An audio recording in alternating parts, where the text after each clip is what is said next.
Welcome to the National Pulse, the official podcast of the Fitness Industry Council of Canada. I'm your host, Zach Weston, and we are the collective voice of over 7,000 facilities and 7 million members from coast to coast to coast.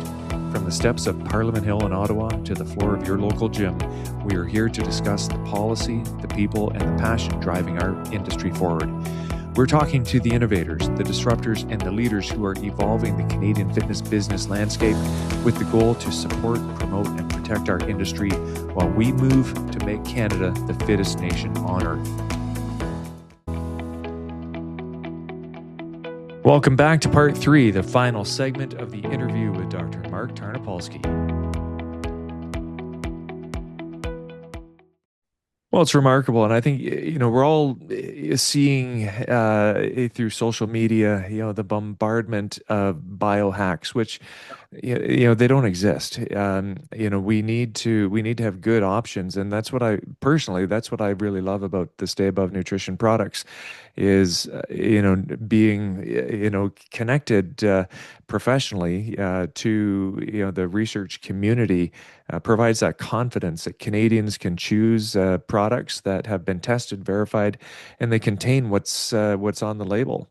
But a component of this, staying above, threshold is resistance strength training, which arguably, when I have a lot of conversations with physicians about, recommending following the Canadian Physical Activity Guidelines to their patients, I hear from them saying, well, I just tell my patients to go for a walk, which, it's missing, such a huge component of the resistance strength training. And I think we can all agree that resistance strength training, it's more complicated.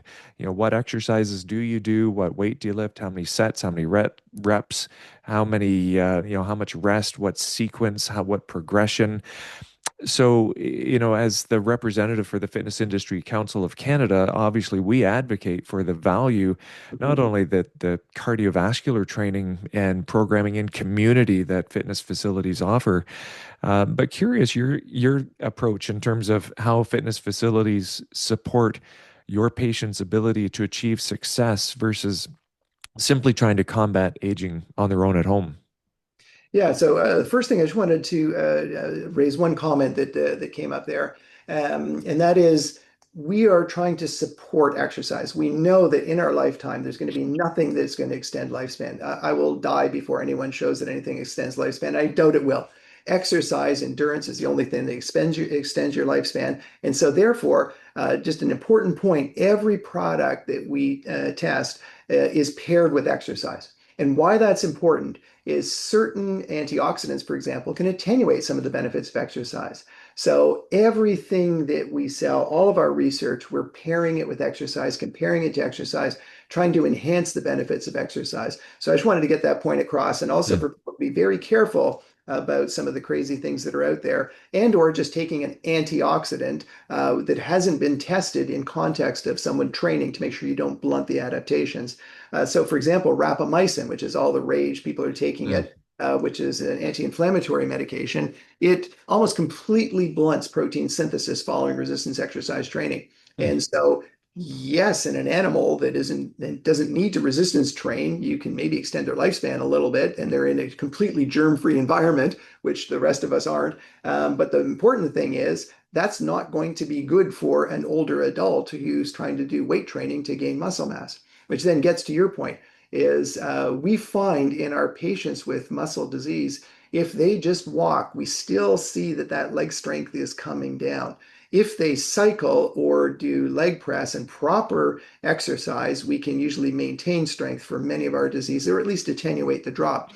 And the same is true for aging adults. However, we have 2 certified kinesiologists in our clinic, which is unique of any neuromuscular clinic in the world, I think, who sit down, go through all of the principles that you talked about. How long do you rest? What's the difference between a standard set, a circuit set? How many reps? There's so many nuanced aspects to resistance training. People think that you can just go to the gym. Problem is, you're probably going to induce more damage or not have a sufficient stimulus. Things like progression, all of the things that you talked about, you need a certified professional. to bring people through. And it's unfortunately crazy that our government's willing to spend $800,000 per person for some of the genetic therapies that and enzyme replacement therapies my patients are getting, but they will not spend $2,000 to have them go to have a certified kinesiologist take them through a proper exercise program. And also, I think for some people, knowing that there's someone there who's going to oversee what you're doing, you kind of are committed to going to that person, so you can't just keep hitting the alarm clock if you've got Hmm. fitness center. So I think that it's an important part and something that we've certainly espoused in the clinic and I've advocated for. And fortunately, McMaster has supported me to have these world-class certified kinesiologists who now are just world experts in applying this. And they also help then with our aging studies and even with our young athlete studies. So a lot of what we're talking about, although when you're younger, it might be only a 2 or 3% for an elite athlete, it's pretty clear that you'd be a fool to be on the start line of a 100-meter dash, not being loaded with creatine in the Olympics coming up. Hmm. Well, I appreciate that. And some of what you talked about are exactly the conversations I'm having with government, with regards to supporting, tax reform and enabling Canadians to get greater access Yeah. into some of these facilities and the personnel who can support them. Sadly, the number one barrier from research that we've seen over the last 3 to 4 years is the number one barrier preventing Canadians from being able to go to fitness facilities is cost. It's not time, but and in fact, time was fourth on the list in terms of the biggest barriers preventing Canadians from going and becoming more active. So we need to do more to get on par with other countries. In fact, our rates of Canadians who have access to fitness facilities is just above the Malcolm Gladwell tipping point numbers of about 15 to 16%. So there's a roughly 85% of Canadians who don't have access to facilities that can help them, maintain and stay above from a appropriate strength training regimen. Yeah. Yeah, it's a good point. Because certainly we see a lot of people walking around the mall, which is great. I mean, it's good from a cardiovascular Hmm. perspective, better than sitting on your butt. But we do know that a big aspect of aging and a contributor to an optimal health span is socialization. And Hmm. when we do our studies, and we've had couples form afterwards, people, form card groups, the socialization around our training studies when older adults come in to train is just fantastic. And if we could do something like that, can you imagine the benefits to society? We spend so much, as I was saying, on some of these therapies. And unfortunately, the problem is that big pharma really is dictating this. They have a heavy Hmm. lobby group, so they go in, and so then Health Canada approves a drug that has a 1 or 2% benefit, which no one's going to feel whatsoever. But the drug companies charge, $300,000, $400,000 for some of Hmm. these things. And yet, if they spent that money on a tax benefit or free access, paying for a certified kinesiologist to supervise some older adults to do training, the long-term benefits. So if Mark Carney's listening to this, I hope he is. He's going to get so much bang for his buck. The problem is that most politicians look in 4-year cycles till the next election. Hmm. They want the big flashy stuff. They don't care about long-term health. But we're in a crisis right now. I mean, everywhere is graying. Populations around the world are starting to drop in Hmm. terms of both numbers and they're graying. And so we have this huge burden and we don't have the tax base to support it. So we've got to Hmm. support these old people to live healthfully. Hmm. Well, we're behind other countries with regards to investing in fitness. Canada does invest in fitness strategies, but sadly, when we look at the report cards, we're not moving the needle. So it's time to do things in a different way, and we have seen some success by forging public-private partnerships, whereby we fund publicly funded programming in private facilities, whereby more people can get access to world-class facilities and get top-level results with professionals guiding them through the process. So that's part of the mission that we're on. We have we don't think that we need increasingly more evidence to support the fact that we need to do something differently, and we need to bring all the players to the table to solve this together. Exactly. Fully in agreement. So let's talk about the Tarnopolsky routine. What does your personal exercise and stay above supplement stack look like on an average day? Yeah, so I've my wife and I've been together 32 years, and she said right at the beginning, either you get up at 5 in the morning, or this relationship's going nowhere. So we still do that, much my chagrin. Sleep until 6 or 7 sometimes on the weekend, but usually up at 5, and then usually have a big breakfast with milk, cereal, tons of blueberries for my prostate, high quality multigrain bread, a bit of peanut butter, and then usually some other fruits. And then what I do is I mix in my 20 grams of Muscle 5 into the milk, put it into my coffee, drink that. I take a tablespoon of omega-3. I take 2,000 units of vitamin D. I take a Costco multivitamin, the men's multivitamin, or sometimes the women's if it's my wife, they're all the same. And then I take 3 of the Trim 7, again with the CoQ10, lipoic acid, vitamin E, our mitochore. I'm getting older, my mitochondria are crapping out, so I take 3 of those. Then we work out. So generally, I run most days or bike in the summer. So usually we do an hour of running or biking, or now that it's super cold in winter, I do ski ergometer or a stationary bike. And then I usually just do a quick run, 2 or 3K into work after that.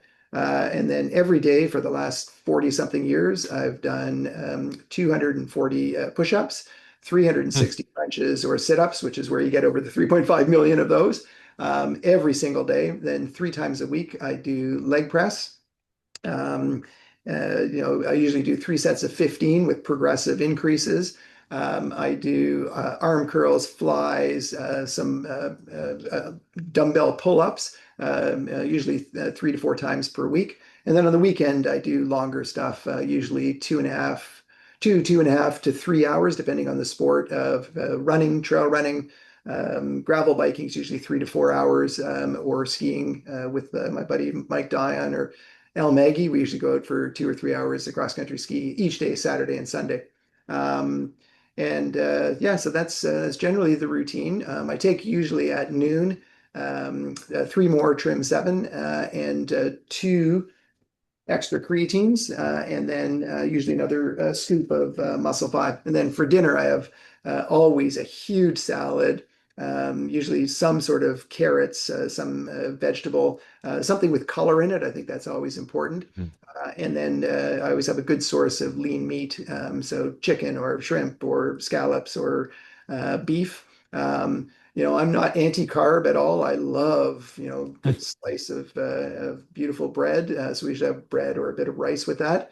And often I'll have, an IPA or a Guinness as well. Never to excess, but just a little bit to get those antioxidants. So That's it usually. sounds like the typical Canadian routine, right? Yeah. Imagine if that was the typical Canadian routine, all of that. And thankfully we've recorded all of this, so those that are overwhelmed can take some pause and take some value out of that and start adding some of those suggestions to their own model. But we've talked a lot about supplements, and for you as a scientist who sees borrowed science in the industry, what should consumers look for on a label to know if a supplement is actually backed by clinical trials and actually contains what the ingredient list says is on the label? It's something that I was very optimistic about 20 years ago when the NPN system came out. What happened is there was reports that some of the echinacea on Canadian shelves contained 1% or 200% of what was on the label. So this push came for the NPN system.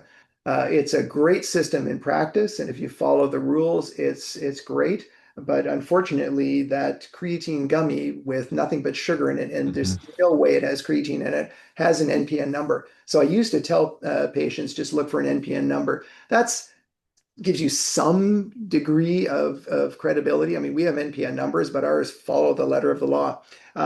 When someone says that it's clinically tested, clinically validated, most people borrow science. So what they do is they look at the literature, come up with some stuff, create their own stack or whatever term they're using, say that it's backed by science. But again, they didn't do the research. Most of the stuff is not randomized, double-blind, peer-reviewed. So the one thing I would suggest is that go into any website when they say this, go and click on if they do say there's science and you can't find it, then it's garbage.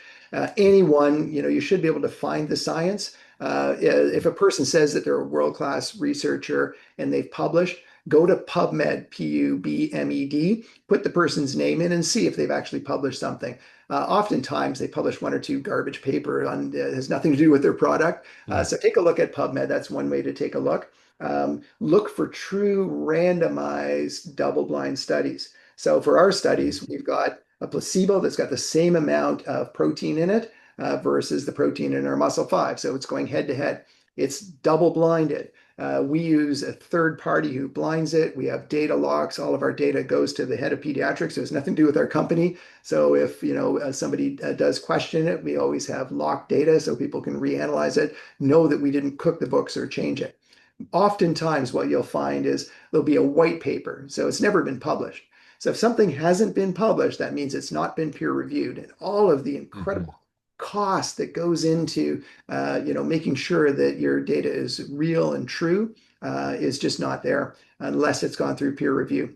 And even then, make sure that the peer review is actually about the product that you're interested in, because some people will extrapolate and throw things together and take two studies and say, oh, we've combined these two together. But unless those two were studied together, like all 7 of our agents were in TRiM7, you don't know that that combination necessarily works.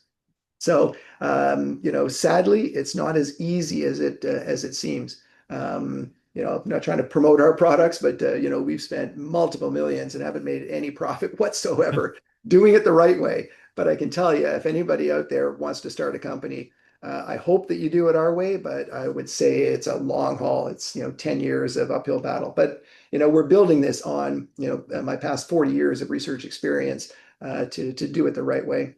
Sadly, 98% I would say don't. And that's part of the reason we started this. I was just sick and tired of seeing lies and garbage that was out there and half-truths and people smiling and making a bunch of money. But, and it's on people's backs. It's healthcare fraud. Right now, 1 in 3 members cancels every year. Half of new joiners leave within 6 months, and acquiring a new one costs up to 25 times more than keeping them. The chains winning on retention are the ones investing in technology. Fitness KPI is your technology partner, built by fitness experts with 30 years of experience managing chains like yours. We centralize your data, apply AI, and turn it into automatic actions: retention, revenue, operations, growth. Over 1,500 clubs across 26 countries are already working this way. The technology is ready. Are you? Fitness KPI, from data to action. Well, we want to get the message out, that there are good options for Canadians to consider, and thrilled to have this conversation with you. Before I jump into our final section, what's in your opinion the most overrated fitness trend out there right now? Yeah, I mean, most fitness trends generally are good. I mean, I'll take a step back. I think everyone's different, and I've done a lot of coaching of children and stuff, and I've got 3 kids myself. Give people a smorgasbord of activity and let them choose. Because if somebody told me to swim, I'd rather shoot my brains out. I love trail running. Other people would rather shoot their brains out than trail run. So I think all of the things that are out there will work for some people. I think high intensity interval training is a big thing now. It's not for everyone. It definitely, and I've been involved in the research showing that you can get similar benefits. But for some people with joint injuries and stuff, it might be a bit of a challenge. It is a pretty big thing right now. The Tabata activity was sort of the first out of Japan. And Marty Gabala, a good friend and colleague, we did lots of the mitochondrial work for him. Definitely works, but just be careful if you have some joint issues. And again, I didn't like intervals when I was an athlete. I prefer long, slow distance. So I think at the end of the day, just do what works well for you, but also seek professional advice. I think, especially if you're an older adult just starting. I think if there's no other message that comes across from this, make sure you seek professional advice. And we do have certified kinesiologists in Canada who can work you into a proper fitness routine that you enjoy.